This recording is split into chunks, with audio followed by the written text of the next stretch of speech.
Hey there, welcome to our video. Today we're diving into a problem involving the implementation of the clock function in glibc.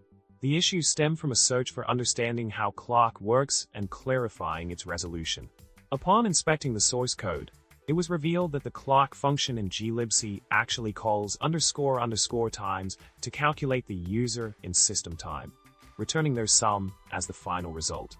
However, the dilemma arose when trying to convert this time value into seconds using clocks _per_sec, and the confusion deepened when comparing it to the conversion needed for times, which uses a different scaling factor.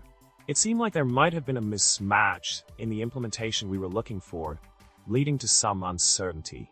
Moving on to the solution we discovered, it appeared that we had initially looked at the wrong source file when analyzing the clock implementation. The correct one can be found in systepsunixsyslinuxclock.c, not the systepsbossclock.c, as we first assumed.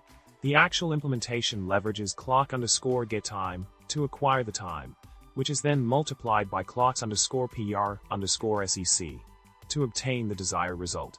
This aligns with the expected behavior and resolves the discrepancy encountered earlier. In essence, the clock function is not relying on times in this context, so the difference between sysconf _sc_clk_tck and clocks _per_sec is irrelevant.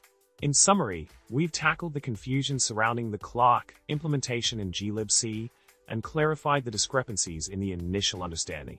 By exploring the correct source file and dissecting the relevant code snippet, we've gained insight into how the clock function truly operates.